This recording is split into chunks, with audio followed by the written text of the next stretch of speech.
आप सभी माताओं को जितिया व्रत की ढेर सारी शुभकामनाएं। प्यारे भक्तों, आज आप सभी श्रवण करें जीवित पुत्रिका व्रत की संपूर्ण कथा।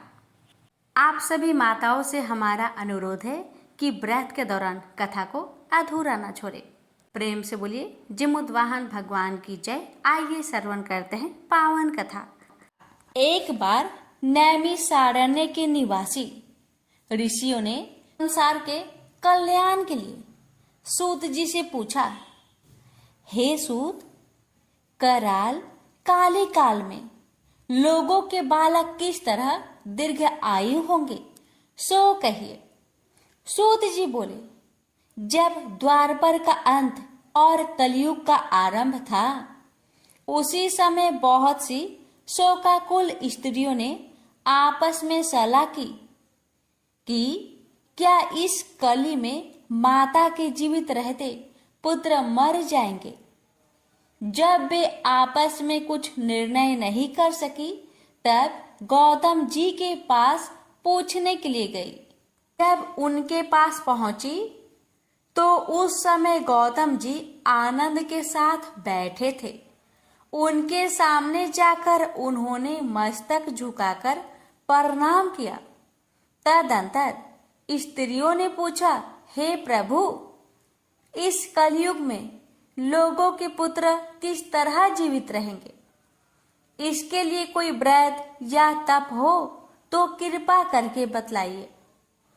इस तरह उनकी बात सुनकर गौतम जी बोले, आपसे मैं वही बात कहूंगा जो मैंने पहले से सुन रखी है।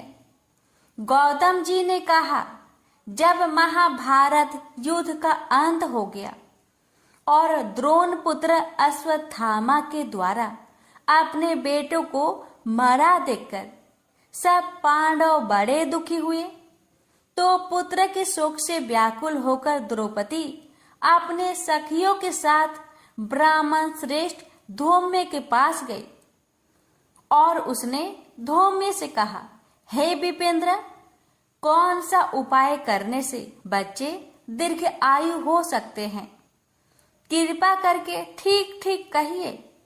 धौम्य बोले, सतयुग में सत्य वचन बोलने वाला, सत्यचरण करने वाला समदर्शी जिमुतवाहन नामक एक राजा था। एक बार वह अपनी स्त्री के साथ अपने ससुराल गया और वहीं रहने लगा। एक दिन आधी रात के समय पुत्र के शोक से व्याकुल कोई स्त्री रोने लगी, क्योंकि वह अपने बेटे के दर्शन से निराश हो चुकी थी। उसका पुत्र मर चुका था। वह रोती हुई कहती थी, हाय, मुझ बूढ़ी माता के सामने मेरा बेटा मरा जा रहा है। उसका रुदन सुनकर राजा जिमुतवाहन का तो मानो हृदय विदर्न हो गया। वह तत्काल उस स्त्री के पास गए और उससे पूछा, तुम्हारा बेटा कैसे मरा है। बूढ़ी ने कहा, जरूर प्रतिदिन आकर गांव के लड़कों को खा जाता है। इस पर दयालु राजा ने कहा, माता, अब तुम रो मत, आनंद से बैठो, मैं तुम्हारे बच्चे को बचाने का यत्न करता हूँ। ऐसा कहकर राजा उस स्थान पर गया जहां गरुड़ आकर प्रतिदिन मांस खाया करता था। उसी समय गरुड़ भी उस पर टूट पड़ा और राजा के शरीर का मांस खाने लगा। जब अतिशय तेजस्वी गरुड़ ने राजा का बायां अंग खा लिया, तो झटपट राजा ने अपना दाहिना अंग फेरकर गरुड़ के सामने कर दिया। यह देखकर गरुड़ जी ने कहा, देव योनियों में तुम कौन हो? तुम मनुष्य तो नहीं जान पाते। अच्छा, अपना नाम, जन्म और कुल बताओ। पीड़ा से व्याकुल मन वाले राजा ने कहा, हे पक्षीराज, इस तरह के प्रश्न करना व्यर्थ है। तुम अपनी इच्छा भर मेरा मांस खाओ। यह सुनकर गरुड़ रुक गए और बड़े आदर से राजा के जन्म और कुल की बात पूछने लगे। राजा ने कहा, मेरी माता का नाम सभ्या और मेरे पिता का नाम शालिवाहन है। सूर्य वंश में मेरा जन्म हुआ है और जिमुत वाहन मेरा नाम है। राजा की दयालुता देखकर गरुड़ ने कहा, हे महाभाग, तुम्हारे मन में जो अभिलाषा हो वह वर मांगो। राजा ने कहा, हे पक्षीराज, यदि आप मुझे वर दे रहे हैं तो वर दीजिए कि आपने अब तक जिन प्राणियों को खाया है वे जीवित हो जाए। हे स्वामीन, अब से आप जहां बालकों को न खाए और कोई ऐसा उपाय करे जो जहां उत्पन्न हो वे लोग बहुत दिनों तक जीवित रहे। धूम्र ने कहा कि पक्षीराज गरुड़ राजा को वरदान देकर स्वयं अमृत लेने के लिए नागलोक चले गए। वहां से अमृत लाकर उन्होंने उन मरे मनुष्य के हड्डियों पर बरसाया। ऐसा करने से सब लोग जीवित हो गए जिनको कि पहले गरुड़ ने खाया था। राजा के त्याग और गरुड़ की कृपा से वहां बालों का बहुत कष्ट दूर हो गया। उस समय राजा के शरीर की शोभा दूनी हो गई थी। राजा की दयालुता देखकर गरुड़ ने फिर कहा, मैं संसार के कल्याणार्थ एक और वरदान दूंगा। आज आश्विन कृष्ण सप्तमी से रहित शुभ अष्टमी तिथि है। आज ही तुमने यहाँ की प्रजा को जीवन दान दिया है। हे वत्स, अब से यह दिन ब्रह्म भाव हो गया है, जो मूर्ति भेद से विविध नामों से विख्यात है। वहीं त्रिलोक्य से पूजित दुर्गा अमृत प्राप्त करने के अर्थ में जीवित पुत्रिका कहलाई है। सो इस तिथि को जो स्त्रियां उस जीवित पुत्रिका की और कुश की आकृति बनाकर तुम्हारी पूजा करेगी तो दिनों दिन उनका सौभाग्य बढ़ेगा और वंश की भी बढ़ती होती रहेगी। हे महाभाग, इस विषय में विचार करने की भी आवश्यकता नहीं है। हे राजन, सप्तमी से रहित और उदया तिथि की अष्टमी को व्रत करे, यानी सप्तमी विध अष्टमी जिस दिन हो उस दिन व्रत न कर शुद्ध अष्टमी को व्रत करे और नवमी में पारण करे। यदि इस पर ध्यान न दिया गया तो फल नष्ट ही हो जाएगा और सौभाग्य तो अवश्य नष्ट हो ही जाएगा। जिमुत वाहन को इस तरह का वरदान देकर और बैकुंठ धाम को चले गए और राजा भी अपनी पत्नी के साथ अपने नगर को वापस चले गए। धौम्य द्रौपदी से कहते हैं, हे देवी, मैंने यह अतिशय दुर्लभ व्रत तुमको बताया है। इस व्रत को करने से बच्चे दीर्घ आयु होते हैं। हे देवी, तुम भी पूर्वोक्त विधि से यह व्रत और दुर्गा जी का पूजन करो तो तुम्हें अभिलाषित फल की प्राप्ति होगी।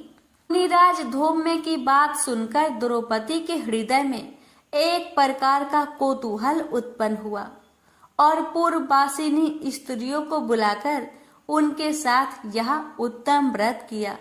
गौतम ने कहा, यह व्रत और इसके प्रभाव को किसी एक चिल्ही ने सुन लिया और अपनी सखी सियाड़िन को बतलाया। इसके बाद पीपल वृक्ष की शाखा पर बैठकर वह चिल्ही ने और उस वृक्ष के खोते में बैठकर सियाड़िन ने भी व्रत किया। फिर वही चिल्ही किसी उत्तम ब्राह्मण के मुख से यह कथा सुनाई और पीपल के खोते में बैठी हुई अपनी सखी को सुनाया।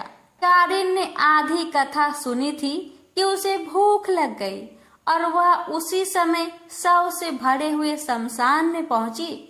वहां उसने इच्छा भर मांस का भोजन किया और चिल्ही बिना कुछ खाए पिए रह गई और सवेरा हो गया।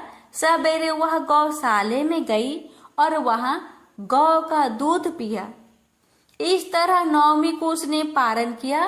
कुछ दिनों के बाद दोनों मर गई और अयोध्या में किसी धनी व्यापारी के घर में जन्मी और संयोग से दोनों का जन्म एक ही घर में हुआ, जिसमें सियाड़िन ज्येष्ठ हुई और चिल्ही छोटी। वे दोनों सभी शुभ लक्षणों से युक्त थी, इसलिए बड़ी लड़की काशीराज के और छोटी उसके मंत्री के साथ ग्रह पत्नी अग्नि के सामने विधि पूर्वक ब्याही गई। पूर्व जन्म के कर्म फल से वह मृग नयनी रानी हुई। जिस किसी भी संतान को उत्पन्न करती वह मर जाती थी और पूर्व जन्म की बातों को स्मरण करने वाली मंत्री की पत्नी ने अष्ट वसुओं के सदृश तेजस्वी 8 बेटे उत्पन्न किए और सभी जीवित रह गए। अपनी बहन के पुत्रों को जीवित देखकर ईर्ष्यावश राजपत्नी ने अपने स्वामी से कहा कि यदि तुम मुझे जीवित रखना चाहते हो तो इस मंत्री के भी पुत्र को उसी जगह भेज दो जहां मेरे बेटे गए हैं, अर्थात इन्हें मार डालो। यह सुनकर राजा ने उस मंत्री के पुत्र को मारने के लिए कई प्रकार के उद्योग किए, पर मंत्री पत्नी ने जीवित पुत्रिका के पुण्य बल से बचा लिया। एक दिन राजा ने अपने आदमियों से उन पुत्रों का सिर कटवाकर पिटारी में रखवाया और वह पिटारी उनकी माता यानी कि मंत्री की पत्नी के पास भेज दिया। किंतु वे 8 सिर बेशकीमती ज्वारत हो गए और भले चंगे वे 8 लड़के अपनी माता के पास वापस चले गए। उनको जीवित देखकर राजपत्नी को बड़ा विस्मय हुआ। अंत में वह मंत्री की पत्नी के पास आई और उसने पूछा, बहन, तुमने कौन सा ऐसा पुण्य किया है जिससे बार बार मारे जाने पर भी तुम्हारे बेटे नहीं मरते? इस पर मंत्री की पत्नी ने कहा, पूर्व जन्म में मैं चिल्ली थी और तुम सियारिन, दोनों ने व्रत किया था। तुमने व्रत के नियमों का भली भांति पालन नहीं किया था और मैंने किया था। इसी दोष से हे बहन, तुम्हारे बेटे नहीं जीते। ओ राजरानी, अब भी तुम उस जीवित पुत्रिका व्रत को करो तो तुम्हारे बेटे दीर्घायु होंगे। मैं तुमसे सच सच कह रही हूँ। उसके कथा अनुसार रानी ने व्रत किया, तभी से उसके कई बेटे सुंदर और दीर्घायु होकर बड़े बड़े राजा हुए। सूत जी कहते हैं कि सब प्रकार का आनंद देने वाला मैंने यह दिव्य व्रत बतलाया। स्त्रियां चिरंजीवी संतान चाहती हो तो विधि पूर्वक यह व्रत करे। प्रेम से बोलिए जिमुत वाहन भगवान की जय।